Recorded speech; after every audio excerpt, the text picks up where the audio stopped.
I had only lived in Briar Chapel for a few months when the Pepper Festival came to town. It was a much bigger event than I had imagined. So today I'm going to learn more about it. I'm heading for the birthplace of the first Pepper Festival. You're welcome to come along. My responsibility as a child in the garden was to plant the radishes, so I had several crops a year. And we didn't use any fertilizers. Well, they were fertilizers, but they were natural. I guess I was an organic gardener before I knew the term. That's what you do. I grew up on a farm, and that's the way we did things. Organic gardening should be just called traditional gardening. And then everything else is chemical gardening, or poison gardening if you wish. I mean, we don't have to go that far, but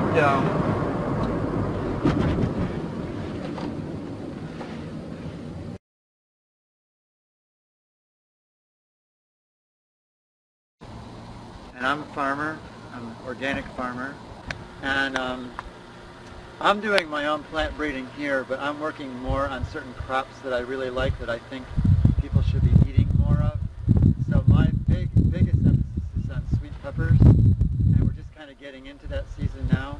But I grow like a lot of different varieties of sweet peppers. I've been working with some of the heirloom varieties that have way better flavor than what you can buy in the supermarket.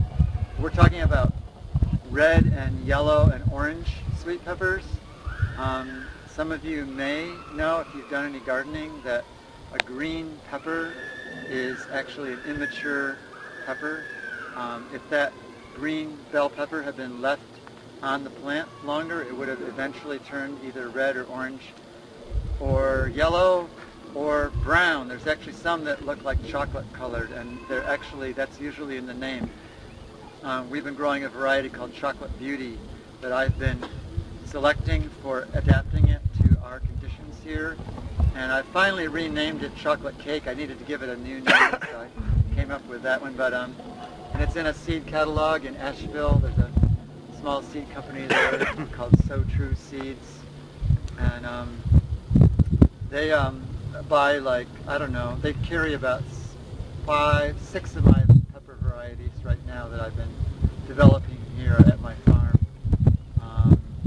My next step in this process of getting the world to use my pepper varieties is to get some other growers in the area to be using my varieties. I've already got like 5 or 6 that are trying mine last year and this year, just to see how the ones that I think perform really well and are really valuable genetics. I have to find out whether the other growers experience the same thing when they grow it on their farms, because the conditions are different and their marketing needs are different, and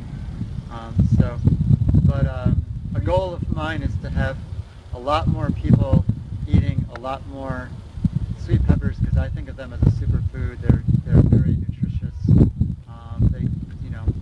If they were a major vegetable in people's diets, people would be a lot healthier. That's sort of the bottom line thing. Problem is, in the supermarket, they're so expensive. They're expensive, and we've done taste tests for 4 years, pardon me, 4 years in a row now. We've done a taste test here, and it's actually become a festival. You're all welcome to come in October. You've heard about the Pepper Festival? So that all started 4 years ago. Right here in this yard, we had a little tasting event. We put out 40 varieties of peppers. About 25 of them were, well, about 20 of them were my breeding lines, and the other half were hybrids that I was doing variety trials. Variety trial means you're taking a variety and growing it and comparing it with other varieties. And I was doing that on a contracted basis for a seed company out in New Mexico called Seeds of Change. They were looking for varieties that would work well in the humid southeast, and they also wanted to, they're trying to expand the offering in their catalog, but they need growers like myself to test them out. So I was testing all their hybrids and noticing, like, wow, I've been breeding my own, and these are really flat tasting compared to mine, you know. And so to confirm that, we did this big pepper tasting, and sure enough, you know, it was like, well, it was not disguised or blindfolded, but in other words, there was a plate of cut up peppers there, but you didn't know, it just had a number on it. You don't know whether it's what the name of it is or where it came from. All you know, all you're doing is, as a taster in this event, is just tasting them and rating them. You know, sweetness, texture, skin texture, juiciness, stuff like that, overall flavor.